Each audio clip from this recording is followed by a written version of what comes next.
When was the last time you went to work on your model railroad? It has probably been a while, hasn't it?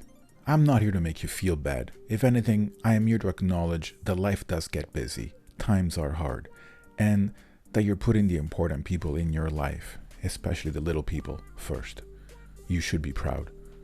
However, it is also important to take a few minutes at the end of the day to decompress and work on something that makes us feel good. You don't just deserve it, you need it.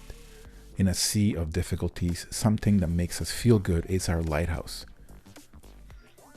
In his book, Model Railroading as Art, Lance Meinheim reminds us that the building of a layout is an art piece that ultimately speaks to one important audience member, yourself. While an art critic may disagree that the switching layout and a work from Pablo Picasso are in the same category, one could argue that both are forms of artistic expression that ultimately speak about the need to create.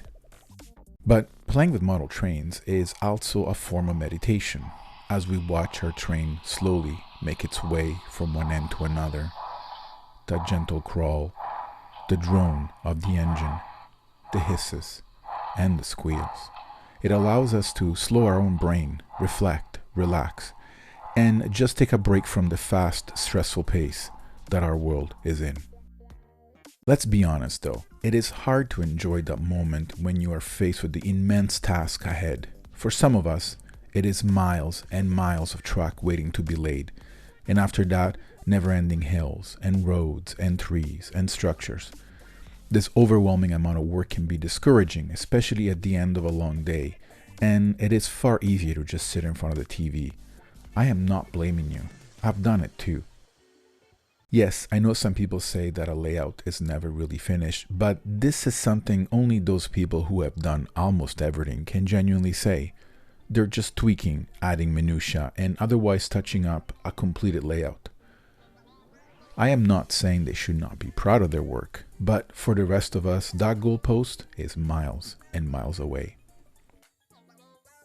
Still, it is important to find the time, and if you look carefully, there is time, and often you don't need a lot of it. I fold laundry while switching, and although I don't particularly find folding laundry enjoyable, it needs to be done. And without even noticing, as I study my next move, a whole basket is put away. And while I don't have the luxury of working from home, those days that I do, I'll take those long, boring meetings in the train room. Plus, running the trains a few minutes a day keeps both them and the track in tip-top shape. When I started building my new layout, I did very little things, but I did them every day, and believe me, they add up. When I installed my first switch, I test fitted on the first day, cut clearances on the second, ripped out a spring on the third, marked the spots to drill on the fourth, drilled the spots on the fifth, soldered feeders on the sixth, and had a working installed switch on the seventh. Is a week too long to install a single switch?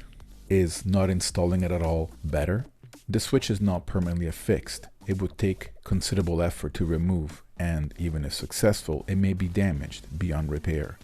But I have made a commitment, a promise to myself. I did an okay job too. The soldering survived. The ground throw works. I give it a 7.5 out of 10 to be honest, maybe an 8. I had never done this before. It's a very small personal achievement, and believe me, those add up too.